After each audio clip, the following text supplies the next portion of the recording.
Morning, welcome back. Thanks for coming back. We appreciate it. I think we had a great day yesterday. Lots of fantastic sessions. This panel, actually, you might think that this is the first session of the day and that this panel is the first. This panel actually is a continuation from June. And so this is actually, there's a little pause. We did this panel, these fantastic folks here in June at DroidCon San Francisco, and I think it was a session that all of us felt in there, it could have gone on for hours. I think we all left like really wanting more. I don't know. Now, Christina's like, I don't know if she wanted to talk for hours, but it was really great. And I think, this is such an important inflection point for everyone, Jetpack Compose and the deployments at scale. I think it's really critical. And so we've got an absolutely fantastic panel, and Zach here has volunteered to be a sort of official, unofficial moderator for this panel. And I'm going to let him introduce himself and the rest of the panelists themselves and get going because, again, I think they're going to have a lot to say and it's going to be a lot of fun. So we're going to just get started. All right, thanks, Greg. Awesome. Welcome to the panel, everyone. I'm Zach Klippenstein, and let's start by having everyone introduce themselves. Christine, you want to go first? That's not how this works, but I'll do it. Hi, everybody. Good morning. My name is Christina Lee, and I'm a software engineer at Pinterest. Hi, everybody. My name is Alejandro Sanchez. I'm a software engineer at Uber. Good morning, folks. I'm Vinay Gaba, and I work at Airbnb as a software engineer. I'm Laura Darcey, and I'm the head of Android platform at Reddit. Awesome. Thanks all for coming out for this. This is exciting. So let's get started. The panel's called Adopting Jetpack Compose at Scale. So let's start with just talking about that. How did you start adopting Compose at your companies? And what went well? Lauren, do you want to take the lead? Sure. We actually had a twofold approach. During the beta of Compose, we were evaluating what we were going to use for our design system. So we were looking at Legacy and Compose and Litho. We built a custom feed, tried it out, and Compose really differentiated itself as something that our developers would want to work with and could do really awesome stuff with. So we went with that as our choice for our design system on one side. On the other side, we had a feature team that was working outside of the main repo on an innovation effort. And they wanted to look at more future-facing tech stack choices for us generally. And they were evaluating Compose there. So the timeline worked out for Compose going to 1.0 at the same time they were going to release. And so they went with Compose. And that's the talk feature. And that was the first feature we wrote in Compose. And it became the exemplar for all the other features. So we ended up taking a very unconventional approach to start the conversation around introducing it in our app. And so just to give you all some historic context, we open sourced Epoxy a few years ago, and so we've been using Epoxy for a while, which means that we were used to using declarative UI in our app. And so that was almost an advantage because we already were familiar with how powerful that can be. And so as a side project, I started dabbling with an annotation processing based library that allows you to aggregate all the components in your code base. It was inspired by an internal tool that we had, but for the Android view system. That essentially led to a project that we ended up open sourcing called Showcase. So that was our very first foray into just playing with Compose and really learning about what it's all about. And just to give you an idea of timeline, this is April of 2020 that we're talking about. So Compose was still in dev preview, before alpha. So we were super early in at least dabbling with it. We did not introduce it in our app at that point, but we started the conversation around Compose, which was very important. Over the next year, we started figuring out what is the right way to introduce it in our code base. And so we divided this process into two phases, which is adding support for component development. And then once that is done, we'll start adding support for full screen development, which means that we focused on building all the infrastructure that we need to create a reusable piece of UI, which most of us call components. And that's essentially our foray into introducing Compose at Airbnb. So it's been a long journey. We've been doing it for almost 3 years now. And it's been great. Yeah, so for us, it's somewhat of a hybrid between these two. What we did is we started with the foundation of our own architecture. We have Ribs, which is similar to Viper, and we built the foundation on that, tested it out with the Eats feed, and then we tested it out with Rider, and we decided that it was performant enough for us to start building playground applications where people could test out Compose and they could start building their UI there. Then we went on and okayed it for alpha and built all of our design system. We rebuilt it in Compose, so now we have 2 design systems to maintain, but still, eventually, no more XML, I hope. But definitely that gave us an into showcasing it to developers, giving talks about it, and then after that happened, people started adopting it organically. With that organic growth, we've seen substantial growth with like the newer views being built in Compose, and they are still performant. We've definitely run into bugs, and we're gonna talk about those in this panel, but I think that was the timeline of how we started building Compose at Uber.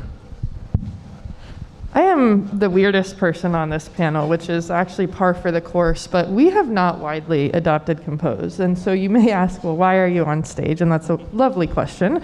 But the answer is that much like these other companies, we started evaluating Compose at the exact same time. It was early, it was pre 1.0. We were working with our partners. They were very, very helpful in that evaluation.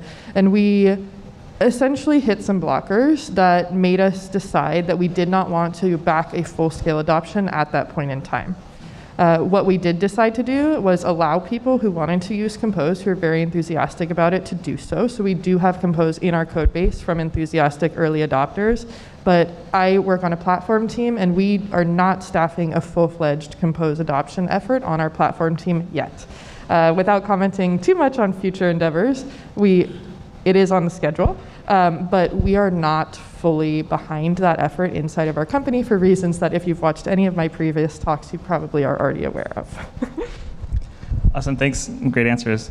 One thing I forgot to mention, we do have this Slido up here, so if you have questions you'd like to hear people answer, feel free to submit stuff, and we'll try to get to it. So I think some of you talked to this a little bit, but how did you go about training people to use Compose? Brand new technology, kind of a new way of writing code. So training is a big part of it. How did you address that? So for us, we started with code labs. We have internal code labs that we share with all of the engineers. We wrote a code lab on how Compose works. We also encourage them to check out Google resources on how to think in Compose. And then another thing we started with the preview app that we had internally, and people can start playing with it. There's definitely a ramp-up time that people had to go through, and if anyone had free time, we would encourage them to check out Compose. It took them over a week to be like fully ramped up into Compose and understanding how state works, how like it goes along with our architecture, because there are certain components that we added to Compose itself. But I think that was how we onboarded people, and also we have somewhat of a white glove treatment support channel at the beginning, and now we're starting to like release the Kraken, if someone we're starting to like let people be free and write their own Compose and like not actually block them, because now we trust people to write Compose effectively. So we took a very similar approach, and anyone who's attended me speak before knows I love bullet lists. So I'm going to go through my bullet list for this answer. So there were 3 ways in which we thought about this. First was exactly what Alejandro said. So a lot of tech talks, code labs, documentation, teaching people about how we've been implementing it and making sure we record all the talks. So if people are not in the same time zone, it's easily accessible, adding it in a single location so that you go to a single destination and everything you need to know about Compose, it's available as far as documentation is concerned. So that's one aspect of it. The second aspect of this is that you want to meet the developers where they spend most of their time. And so that's the actual IDE. And that's a very unique opportunity to educate. And so things like lint checks, where the lint checks itself tell you the right way to build something, like we heavily rely on that. There's a lot of community lint checks available specifically targeting Compose, and Google actually also ships some lint checks, just that their severity is just warnings and not errors. So we toggle them to become errors so that they're flagged instantly. And at the time, we weren't sure if it's the right move or not, but we've not reverted a single lint check. All of them are errors for us, and so it's been a good move for us. And finally, the third way we view this is that ultimately all the code that you write as some of the early adopters, those are exact patterns that are going to percolate in your code base. People will simply copy paste existing usages, and they rightly should, right? Like, you want to make sure that they are accelerating their workflow, so they don't want to spend time questioning. They'd rather just take that code snippet and reuse it for their use case. And so you want to put some thought in some of the early APIs that you're creating, because if you open those floodgates, people will simply start copy pasting, and as a platform team, you'll have a really tough time doing those migrations and rewrites in case you've introduced a pattern that you don't end up liking. So just putting some extra thought when you're creating those APIs early on, I think is very critical, and something that we learned, because we did end up rewriting some aspects. And if I had to change one thing, that probably would be something I would have changed, where I wish we spent more time thinking about some of these APIs that we ended up eventually rewriting. Lauren, did you have? Sure. So we took an approach that includes all of these things. So we have Slack channels that are specific to Compose support. We intentionally introduced training really early on. We took our Android guild, and on the off weeks, we did a Jetpack Compose knitting circle group that was kind of a live programming, but it had very specific Reddit use cases. So instead of going out and just doing code labs, which were plentiful, we were talking about how would you recreate a post? How would you do things that we do at our company? And everyone who would go to the guilds went through this sort of 10, 12 week, 1 hour, like pick a problem, and somebody who knows Compose will help you, like coach you through it, and you try and live code it with the group. That was really, really successful. It was fun. We had laptop stickers and all sorts of other sorts of fun stuff around that. The goal was that everyone would be comfortable using Compose by the end of that. It was successful enough that even our contractors who came in the door without Compose experience were getting a little bit of training in-house. And that meant that by the end of the last year, when that sort of wrapped up, we could, I wouldn't say mandate, but we have zero legacy growth of anything other than Compose now. Everyone writes Compose. If somebody puts up something that isn't Compose, it'll show up in a PR comment and we'll talk about it. We had to do a whole bunch of lint checks because just like early Kotlin, early Compose is not the best Compose, and so you find foot guns and then you introduce some guardrails around it. But yeah, so now we are a Compose first company, and we have been since January, and yeah, that's going pretty well. It's really interesting, this point about early Compose, because you had mentioned, Vinay, that you were putting a lot of effort into the initial APIs because they were going to get copy and pasted, which is exactly the conversation we've had in our company as well. And then you had just also mentioned that early Compose is not always good Compose. And I think that those two things exist on a spectrum, and it's a really fascinating conversation to have, because we also had it, and I'm sure you had it internally as well, which is how much do you put off adoption to perfect initial APIs because you know they will propagate throughout your code base? And one of the things that we basically landed on was that we don't probably actually know enough to make really good initial APIs, so we're going to just unleash early adopters who tend to be very enthusiastic, tend to be onboarding to docs and reading best practices more so than kind of the steady state, and let them take a stab at it and then pay the cost later of going back and fine tuning, because we just weren't confident that we could get perfect APIs right out of the box, and we were kind of delaying our explorations and adoption because we were trying to do that. Specifically around actually like building out a Pinterest theme, we were like really trying to nail it and just not feeling confident and holding things back. So it's really interesting to hear all the companies kind of grapple with that. And I think you could, well, this is from our own personal experience, you could do so we've changed some APIs. I think a little over 20 or 30 APIs we've changed, and we just do a structural search and replace and just all of the instances, and then you touch like 100 files and you're like, oh, I'm gonna break something. No, but you're actually solving the problem and not actually breaking anything. We haven't had a single crash related to those refactors. Some other things, we've definitely had crashes, but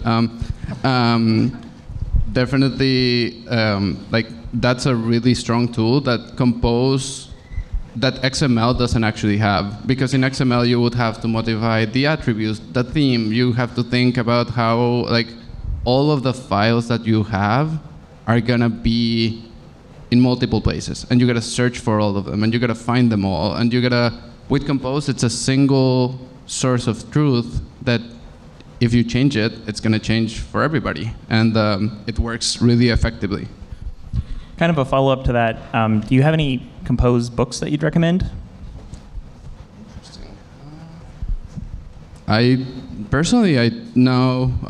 haven't read any. It's mostly blogs and Google Talks, and it's more of a researching and like just going through the Google Docs themselves. And the Kotlin book, like the first one that came out when they originally wrote Kotlin, that's a really good book. And I would suggest that that's a good starting point for understanding how Kotlin works, and then you abstract that into Compose, and you can comprehend Compose a little bit deeper because of how you deeply comprehend Kotlin itself. I do have a book recommendation, and the book is the Book of Life.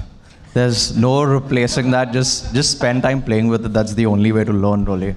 Because no matter how much documentation you read, it does get dry, and it's not as fun. So just take a project. Doesn't even matter what the app does, but I'm sure you'll learn at least 3 new things. I'm still learning new things every day, and there's ChatGPT to help us out if we get stuck. So go for it. My answer here is I feel a lot of empathy for whoever wrote a book already, because it only really feels stable now. And so as somebody who wrote something in early Android and had it be changing every few weeks, that's really hard. And I think that's why blogs and stuff are so important now. They're a lot easier to keep up with the latest stuff. Yeah, there's definitely a couple of good books out there. If you just Google Compose internals book, you get the first couple of results are really good. Yeah, I highly recommend. Okay, so we've kind of talked about training and kind of general onboarding stuff. Let's maybe get to some more technical stuff. How do you organize your architectures? Are you using view models? Do you have a view model per screen? How do you think about that stuff? So I need to jump in for this question because we are officially talking about our new architecture. My colleagues are giving a talk in the same room right after this panel discussion. Don't leave the room. You'll get all the scoop. But jokes aside, it talks about how we are extending Mavericks, which some of you already use, and how we've adopted an architecture that's still based on Mavericks but is composed first. I don't want to give all the details because the talk goes in much more detail. So if you're interested, stay back. Coincidentally, right after that talk, I will be in this room talking about our architecture. So if you are really interested in architectures, just never leave this room. I specifically asked this question so you could all just pitch your talks. I love it. You're a hype person. We appreciate you. So we are MVVM composable state with our design system with Compose. Those two things together are how we're getting Compose across our code base. And I will plug, Stephen Schoen wrote a really great Eng blog post for us that totally talks about this on the Reddit engineering blog. Awesome. All right, so I guess we should just talk about performance because I know everyone's probably thinking about it. We've got a couple of questions about it. As you're adopting Compose, have you had any performance issues that you've had to deal with? So performance related, we've been good. I would say more of like the bugs or the problems that we've had. Like for example, lifecycle owner, it has crashed on us multiple times. It's unable to find the view group, and it's like what happened, what did we do wrong, are we not handling it correctly? We detected the problem. It was a faulty view group that was attached incorrectly. But definitely, recycler view was one of the first non-performant things that we saw. If you're gonna look into Compose, list views and recycler views and adapters and how they would like work with Compose definitely wasn't as performant. We've optimized that and now it works performantly, but that was one of our pain points when it came to performance. Definitely we've seen some upgrades on every release, and that's why we're still going and building on Compose, and we're going for building exclusively in Compose because of this. I want you to jump in and then I'll jump in. Yeah, I just know people have heard my thoughts on this. So yes, Pinterest, a big reason we have not gone fully into Compose is that we were not able to get it performance neutral, even like within a close margin. Like it was quite a large margin for us. It is getting better over time, but we're not there.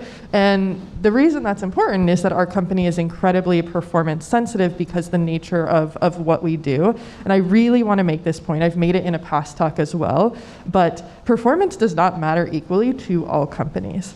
So like if you're a banking app and your app is not performant, it probably is not great, but people still need to pay their rent, so they're going to have like a higher ability to push through minor inconvenience than an app like ours, which is one, all recycler views, which puts us in like one of the least performant of the Compose cases, but two is something that people browse idly when they want to find inspiration. You don't always have to browse right away. Like a lot of times with browsing apps, you pull it out, and if it doesn't load immediately, you put it back. So for us, if we see any issues with performance, it has major impacts on the usage of our app because people do not need to be doing that right now, and if we are slow, they will choose not to. And so we fall into this case of where performance is incredibly, incredibly, incredibly important to us, and we're all recycler views, like just, it's turtles all the way down. And so we were hit pretty hard with the difference in performance between views and Compose, and also it's worth calling out, we have years and years and years of micro-optimization on our view-based UI code that we do not yet have in Compose. So that is the general situation that we found ourselves in. It is absolutely getting better over time, but that was kind of why we made that decision months ago. So I have a lot of thoughts about this topic, and I feel like I need a couch here so that I can just lie down and go through my therapy session.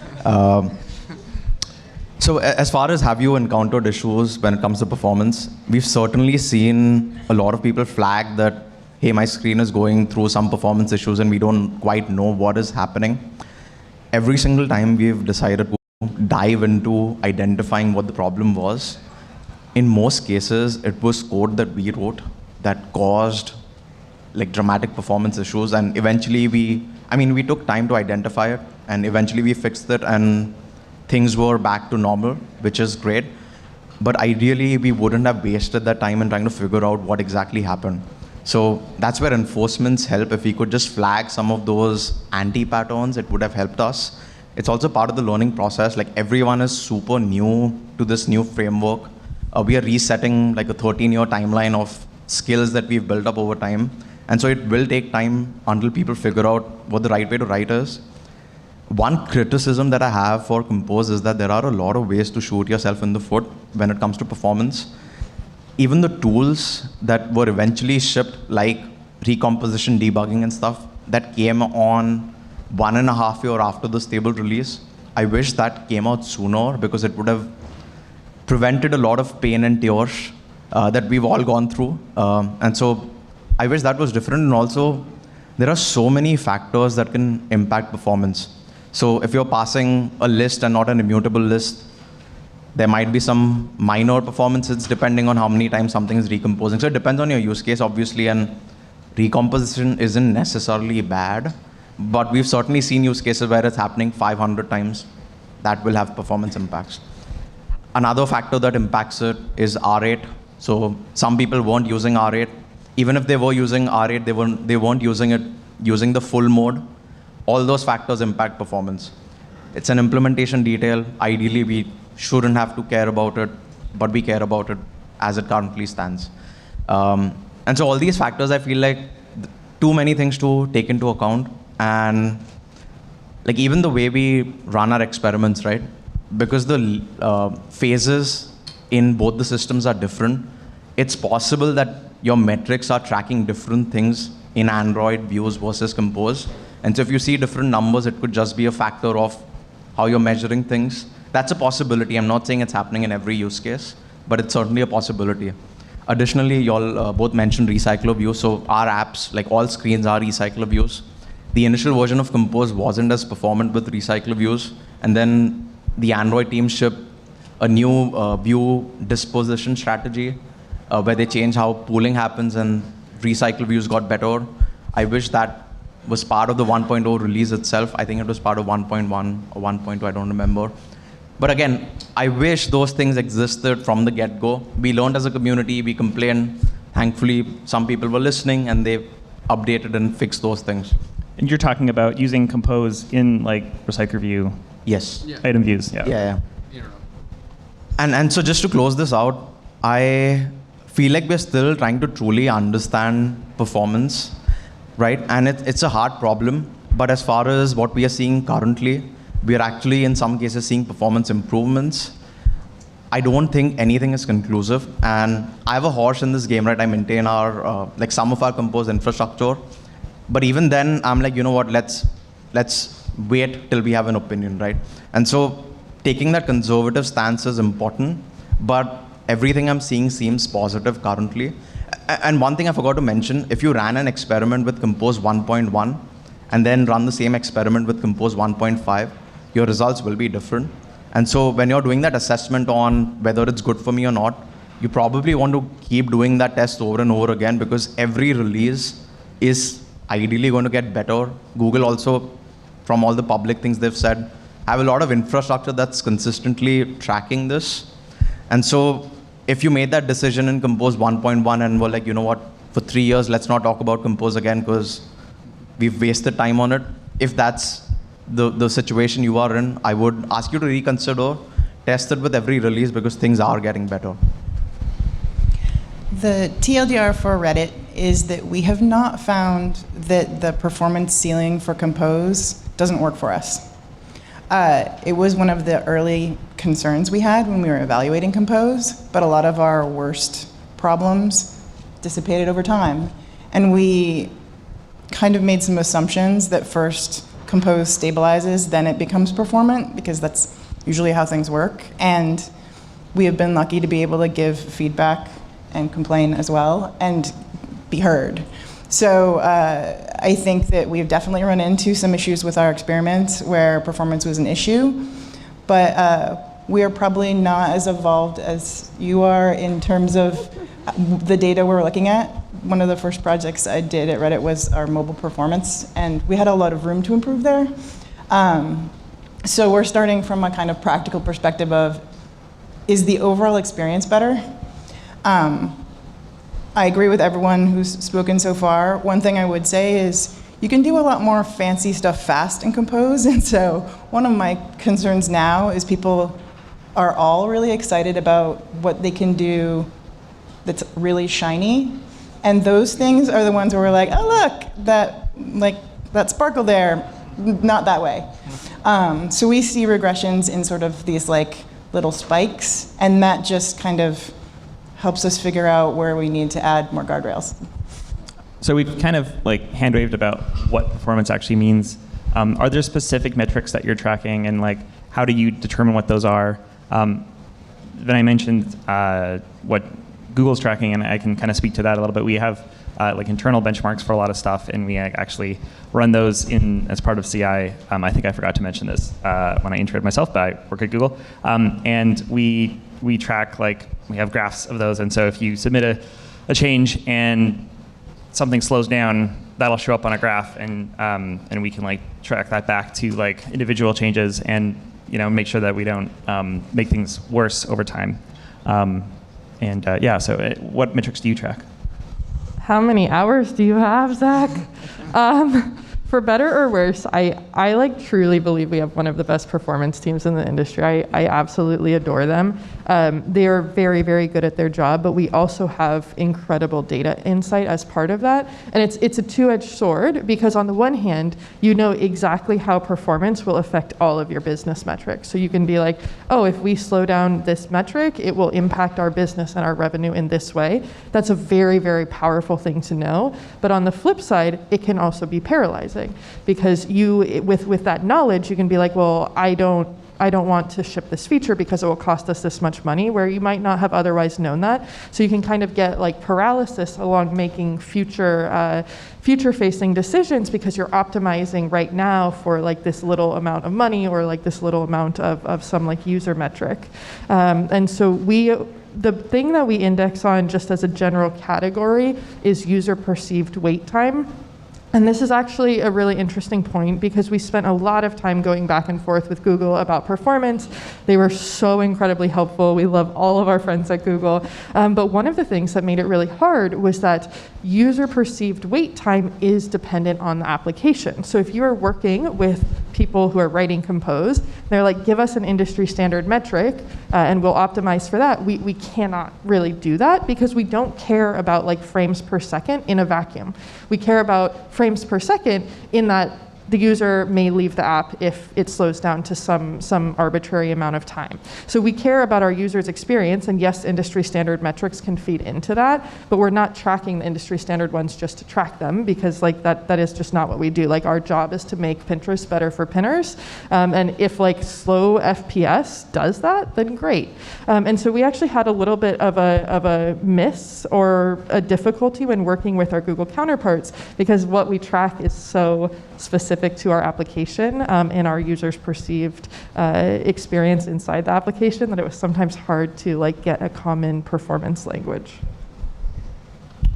So for us, I think we took more of a developer profiling, developer performance, developer tracking, sort of like how performant something is. We encourage them to test their feature, test how fast they could get to the feature, how fast it launches, profile the application. If they saw something was janky, report it to us, and then we would like try to fix that on our end, and then if not, report it to Google.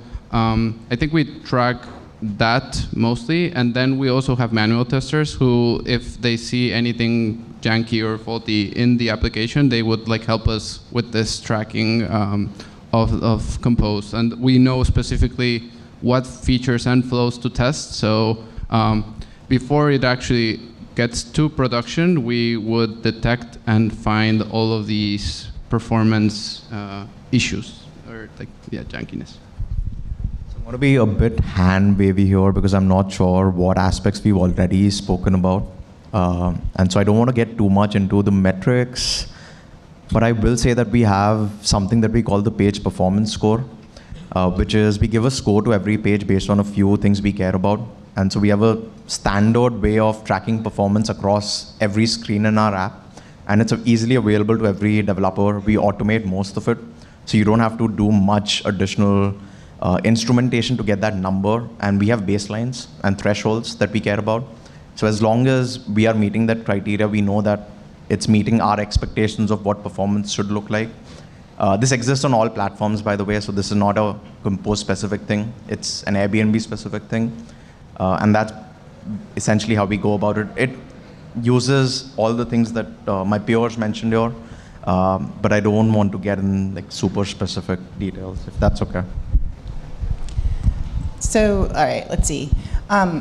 One thing about Reddit is that we release everything as an experiment, and we have a bunch of core metrics and some kind of less well-defined ones that we're trying out. So we always are A/B testing our non-Compose Compose experiences. There are definitely some performance issues, like metrics in there. They haven't really been the ones that we struggle with for GAing those experiments, though. It's usually some random crash that we're like, oh, we need to bump our version of Compose and it goes away, type of a situation. So that's more of our pain point than performance has been. Like all of our greenfield projects, new feature efforts are all using Compose happily, and they are all the type that is closer to the banking experience in terms of like if your profile loads and takes a tiny bit longer, you're still going to change your stuff there. Feeds and our post detail page are the big ones that we've been working on a lot, and those have been more challenging. They have a lot of the same problems that Pinterest has, and so we're working through those as we do rewrites. Last thing I would say there is just the performance issues we have seen have mostly gone away. So the ones that they were usually in the early part of Compose and giving feedback made all the difference. Now we struggle with the performance of Compose in tools. So we're spending more time like giving feedback about, hey, can we make Android Studio work with Compose better and like load big things. Jank is something, like we do a lot more profiling. So when there's jank, we go looking and we get the details of that specific experience. A lot of us kind of talked about like performance tests in a way and running them automatically. What about other kinds of Compose tests? Do you tend to prefer unit tests for your UI layer with your composables? Do you do more like espresso kind of end-to-end testing? How do you think about that? So we have unit tests end-to-end, and currently we're implementing snapshot tests. So I think snapshot tests has been the most helpful when it came to Compose. We could like preview what it looks like, how if we change something drastically, if we like modify our whole theme, we would see how the end screen would actually look. So I would encourage everybody to like check out snapshot tests. There's great libraries out there, and it could help you. Also, AGP is now shipping, I think in 8.0, it's shipping preview snapshot tests. But definitely those three together have made that the business logic, that the view, and that the workflow and like user interaction works effectively. So all of them combined has given us like a great check for when shipping the code to production is going to be stable and it actually is going to work. So we actually do a fair bit of testing, and again, as you know, I'm the bullet list guy. So we essentially have two ways we look at it. The first way is that all the previews that you add in your code base, we screenshot test every single one of them. We use Showcase, which is open source, that you can use to do the same, where the Showcase annotation processor picks up all the previews in the code base. We have the metadata easily available using a single line of code. And then we write a parameterized test using Paparazzi, which we are currently using for taking screenshots of all the components in isolation. So that's one test that we have. And then we also have infrastructure to do UI tests, like vanilla Compose UI test, so that you can test composables in isolation. I believe that's using Robolectric, so you can test that in isolation without needing an emulator, which is great. So this was component development related tests. When we talk about full screen development, so when you're building end-to-end screens in Compose, did I mention a talk is happening right after this panel? So we dive in the details of how we are doing those tests, but the TLDR is we do screenshot tests also at the screen level, but also a novel approach where we do interaction tests, where any composable that's interactive in a screen, we identify that and we click through. To learn more, stay back. We're doing basically the same sorts of stuff with the full test pyramid. One thing I would say is that the fact that we have our design system separate and it's versioned and comes in helps us have a level of confidence in our design system Compose, which applies to a lot of teams are mostly using and consuming Compose by using our design system. There are teams that completely write without the design system as well. What we're not doing yet, which I really want to now consider more deeply, is to your point, Compose changes its performance over time, and we don't have anything in place that would particularly catch that if we had a regression. So like we're happy to see at a point in time an experiment having a certain expectation, but later on the experiment is cleaned up, it GAs, I'm not sure we would catch a small component regression like that. So that's a good extra sort of testing we could be doing. What about other kinds of tooling? Lauren, you mentioned Android Studio, are there other, how do you in general feel like tooling in Lint and all the other tools you use have been dealing with Compose and keeping up? I mean, we're definitely using Lint rules to help reinforce Compose adoption without footguns when we find them.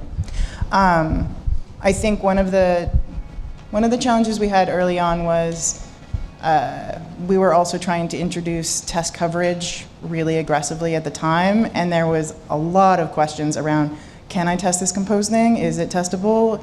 I still see those conversations a lot, and so we had to actually take specific steps to make Compose more testable for everyone. And I think there's definitely still room for improvement in there and a lot of opportunity for people to like make that easy too. We have a few other developer tools and ones that we're considering in which they were built with legacy views as the way that they do, like that's what they're aware of. And we're now past 50% Compose adoption, and more than half of our like surfaces don't render.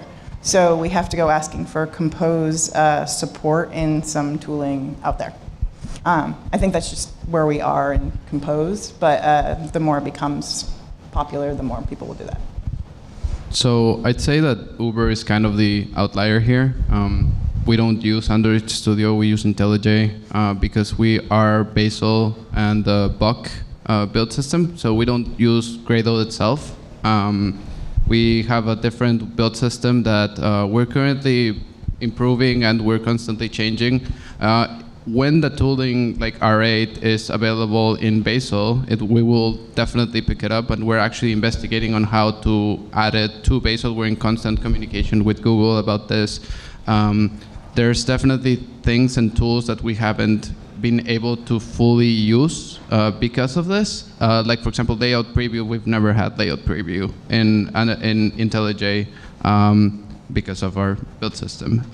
But we create sandboxes and we provide resources to engineers for them to preview outside. So we have a script for them to like extract everything that they're building into an Android Studio application that includes all of our like UI, common UI, and you can preview that. But then when you're actually building it within Uber, you cannot preview it. So it's kind of like going back and forth. Definitely not the best thing that somebody could do, but Bazel itself is growing, and there's definitely, we're going to take advantage of those tools in the near future, for sure. I think one thing that's related, but not exactly to your question, is you can actually build UI inside Android Studio using Compose for desktop. And we've been using it, and it's been super successful because historically those were scripts that we ran using command line, but now it's so trivial to spin up a UI that it just helps in an improved developer experience. And full credit to my colleagues for introducing it very early on, and we are reaping the benefits. And I think it's been a very successful way to make it easier for developers to interact with all the custom tooling that we're building on top of the existing tools that we have. Yeah, I remember back when I was at Square, we did some of that too, where like we had some internal tooling we wanted to build, and we would have probably done it with like just, I don't know, if we would have built it at all, and then in Compose for desktop, it was like, oh, I just need to visualize a whole bunch of complex data, just make it interactive. It was like really useful for that. So we talked about tooling and testing. What about Kotlin multi-platform? Are any of you thinking about moving to multi-platform? Are you using it already? Are you thinking about it in the future? I have a short answer, and it's no. My short answer is we're investigating, but it's not compatible with like some of our tooling that we have just yet.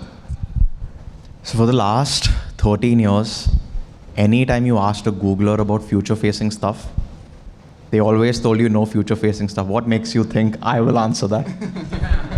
Well, you're not. I always wanted to say that to a Googler. So our design system is Kotlin multi-platform with an Android target only. iOS does something completely different, but you never know. Any other thoughts about design systems in Compose, specifically building those on top? Animations. That's like the best thing that was introduced in Compose. Basically, like the ease of use of animations within Compose has been great. Like building a complex animation within XML was by far a mini nightmare that you would have to like write your Bezier curve and just be like, okay, this calculation okay? Am I actually gonna fail here? Is this okay? Okay, it doesn't work. Fine. Okay, I'll go back to the drawing board. With Compose, it's just like a couple lines of code that you could write easily, and I think that was one of the best things that our design engineers and our designers said. Like, it's so beautiful. Like, finally, we have animations on Android, and I'm like,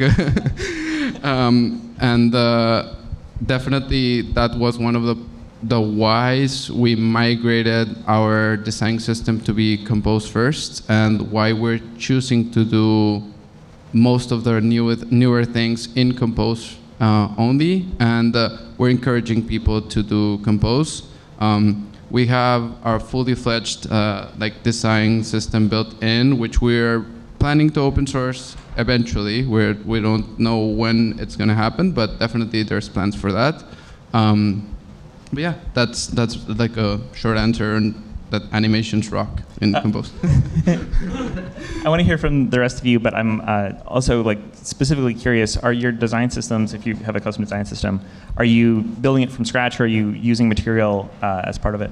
So we are building on top of material. So there are some components that have to be really custom, where we're like using the surfaces and we're like building it from scratch, but there's other components that we complement on top of each other. And right now there's actually a little problem that we're having where we have to wrap material 3 on top of material 2, and then we introduce our own theme. So that's somewhat of like a hybrid that we are fearful that it might introduce a crash, but nothing has happened yet, so that's that's a future problem. But I think it's a little bit of both. We complement with material 2 or material 3, and we also build our own things with like custom animations and the transitions and the multiple things. So I help maintain our design system. So this is my bread and butter. It's something that I have to think about every day. And we've essentially ported our design system to Compose. And this is one of the highlights of Compose. Like, even Google usually started with like speaking a lot about how they've implemented their design system using Compose. So it's certainly a great feature.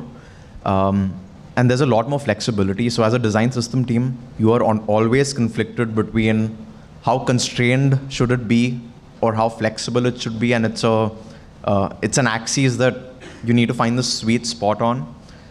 One of the big benefits of using Compose is that in a lot of older cases, like classic Android, we would incrementally add more and more functionality to the views, and they would get bloated, and that was because someone needed a specific customization. So we're creating these setters all over our views, and then they're causing regressions without us even realizing it. And so it became very challenging over time. On Compose, you have 2 axes of flexibility, maybe more, but 2 that immediately come to mind are slots, and they are wonderful. They allow anyone to pass whatever they want. You can always add constraints to your slots if you want it. So you can constrain a slot to be 50 by 50 pixels or dips, whatever, if that's the constraint you want to have, or none whatsoever. But you have that choice as a design system maintainer, so that's wonderful. And also modifiers are amazing, right? So they give you a lot of flexibility to make minor changes. And developers seem to really like that because they don't want to recreate the component necessarily because it takes time. So that has been wonderful for us, but it's a topic that we are actively talking about, and so hopefully next year if I do come back, I'll have more details because this is top of mind for us. The other aspect to maintaining a design system is that you give, like it's a implicit or explicit contract that we take care of a lot of factors that not everyone is thinking about. Accessibility is one of them. And it's been really wonderful to see how you can use APIs to make accessibility obvious and out of the box. And so as an example, this is a very simple example, but I love it.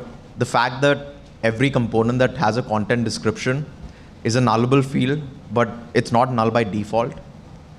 It's such a minute change at the API level, but it forces everyone to pass a content description without me having to create that additional tooling, right?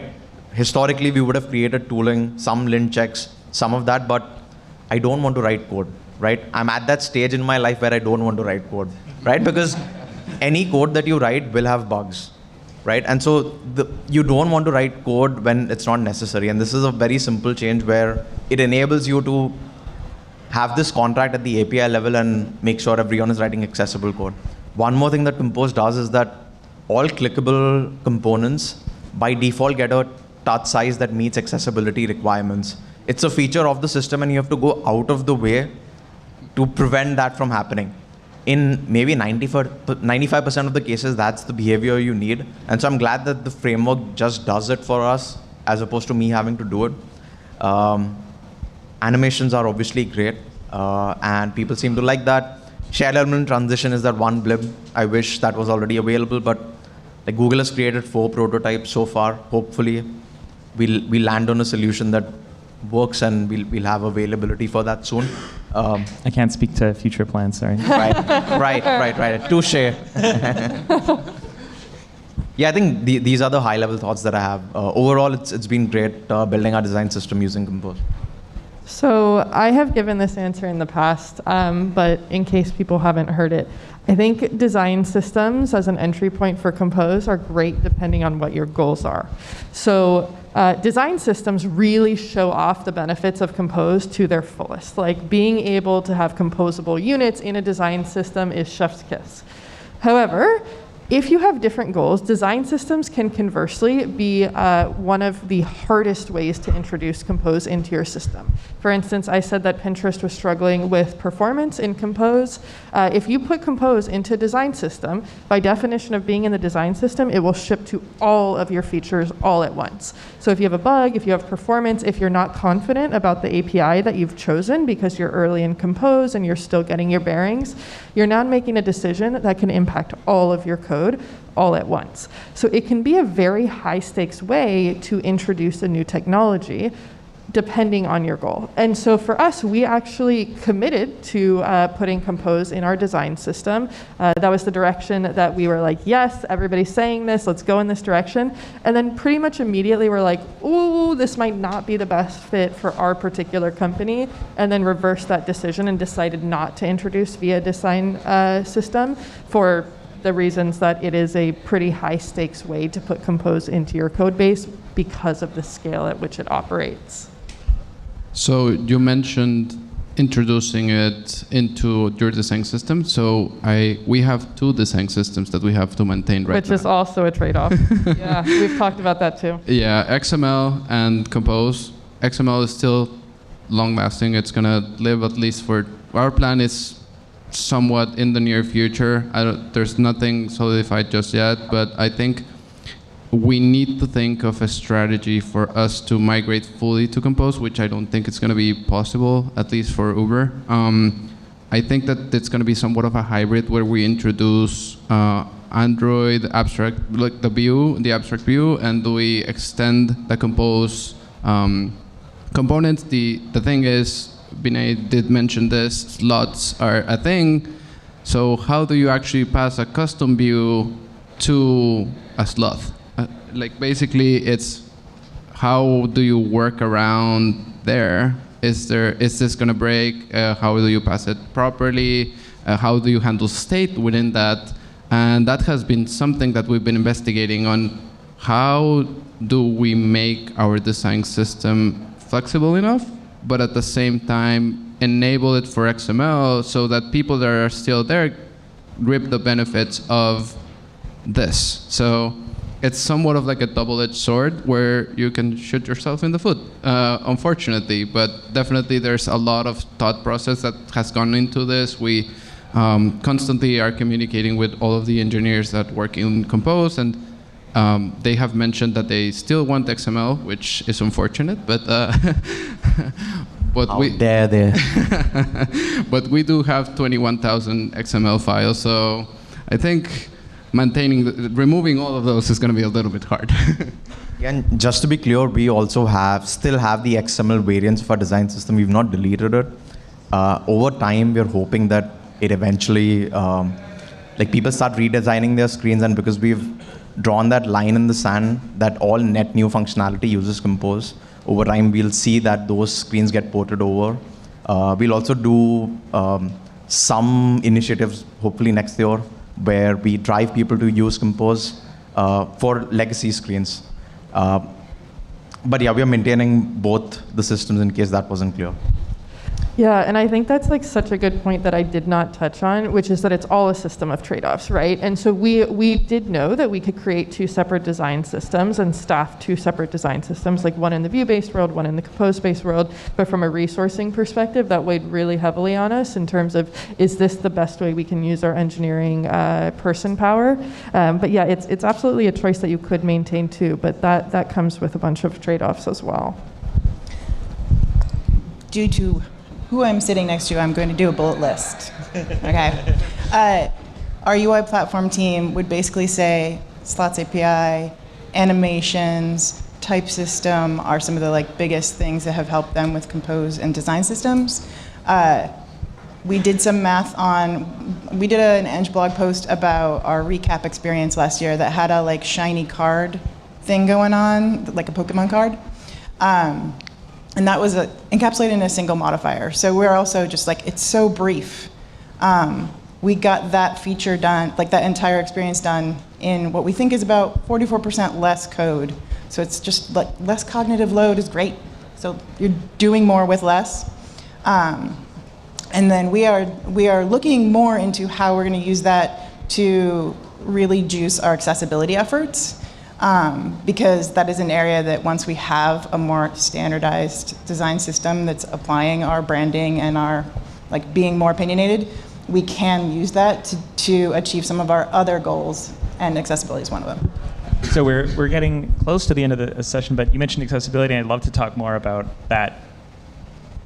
Sure. So all of our design system components are fully accessible, dark mode enabled, and that is something that Uber doesn't have just yet, but we're definitely thinking about we're constantly syncing with the accessibility team on are we doing this correctly? How can we improve this experience?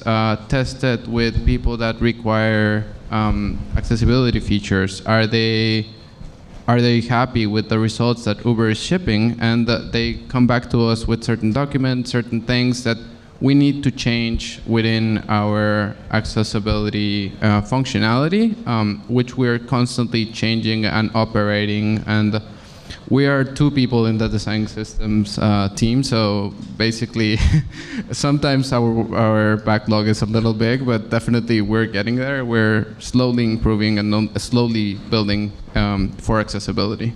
But yeah, definitely we always think accessibility first, test, talk back, font change, and yeah, definitely. I think you all have given such great answers about the standard accessibility features. I co-sign them completely. One thing that I wanted to add in terms of accessibility that we may not traditionally think about is that the preview system in Compose is game-changing in my mind in terms of using different languages in your app. And in the past, the way we would test this is that you would have to go in and use one of the test languages or manually change it to a language that had a much longer average word length. And we would find that our UI was clipping those languages a lot, and users in those countries were just not getting a great experience. So we are not able to just kind of give them the first class experience that they deserve right alongside native English speakers.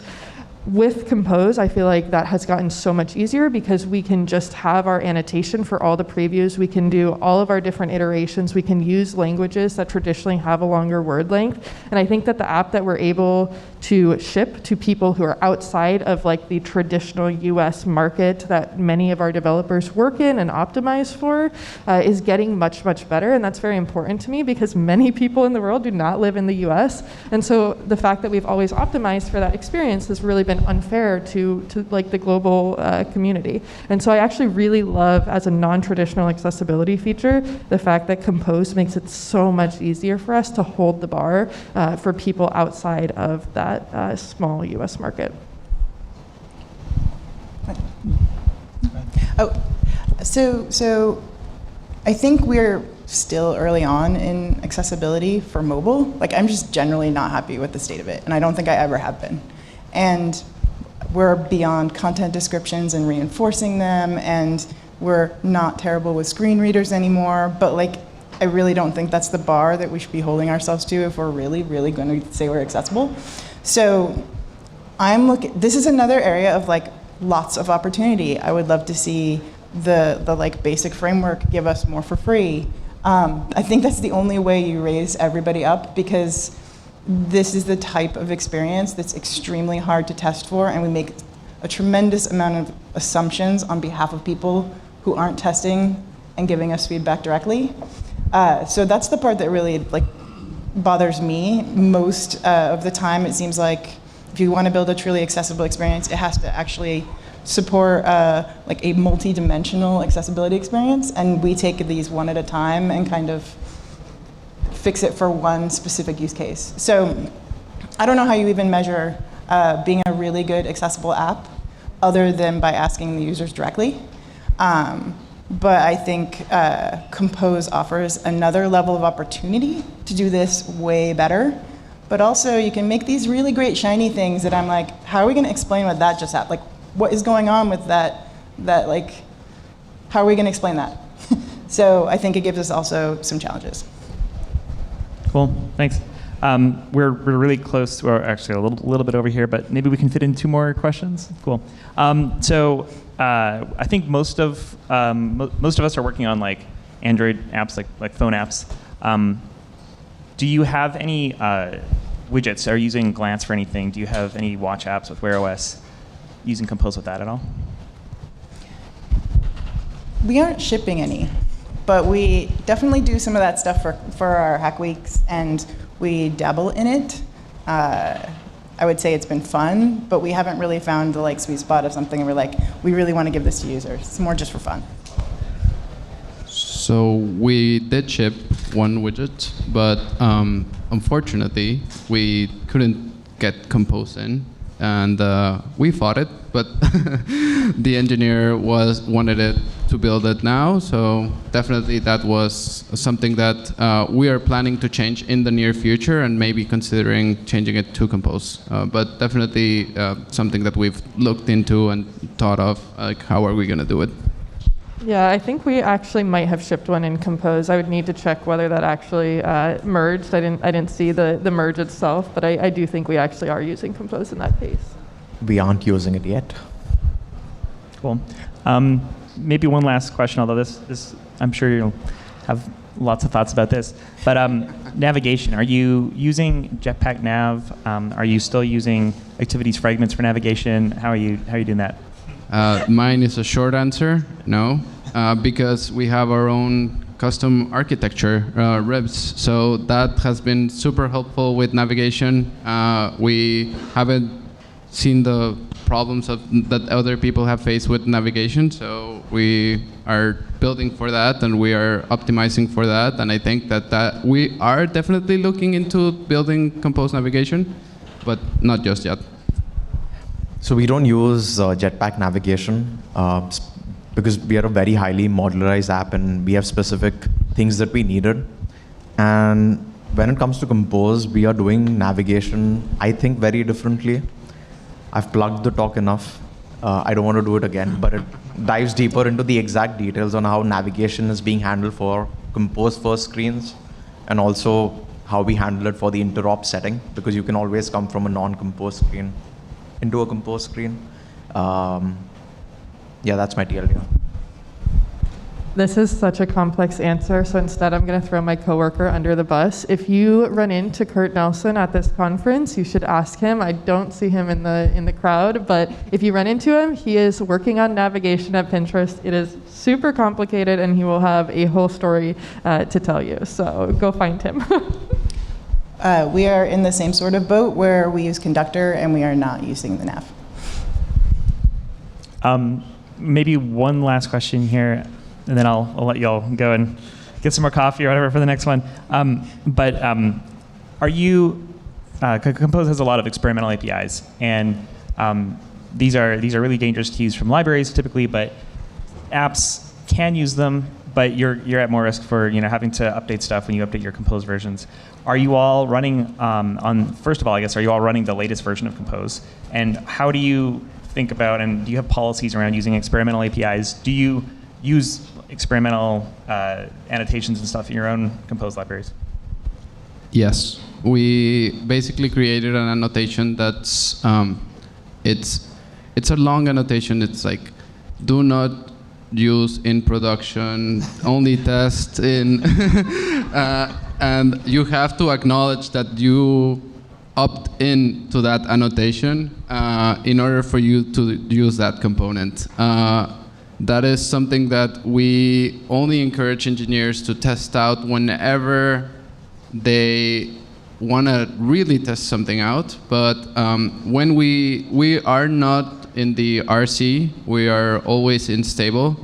We are always planning to be in stable, and that is something we have shipped once or twice with stable, with RC, but no time we have shipped with alpha or beta. There's definitely rules and guidelines towards you always get a ship with stable, because then if you have a crash or something, that might be detrimental to the building, the business. A short answer is yes. We have things that are annotated with the experimental API. The deciding factor there was what is the cost to fix something if it goes wrong, and our analysis was that the cost was relatively low, and so we were willing to speed up devs because we figured we could fix it with a pretty low investment if anything went wrong. Are you using any composed alphas or just on the stable? We actually have a very similar policy where we try to be unstable unless there's a pressing reason to not be. With Compose, there have been pressing reasons not to be. So we've been on RCs because we want the performance improvements or we want the bug fixes. So with Compose, we have been less on the stable train than we are with most of our libraries. But it was a very similar situation to Uber. So we also have the same sort of policies. We try and stick to stable. We're more likely to back off to a previous release than we are to take on something more risky. So we just tried to get to 1.5, and we found something that was going to be an issue. So we just backed off. We'll be back in a couple weeks. Awesome. All right, well, I think that's it for time. Thank you, Christina, Alejandro, Vinay, and Lauren for chatting. This has been super fun. And thank you, Zach. Thank you. Thanks, Zach.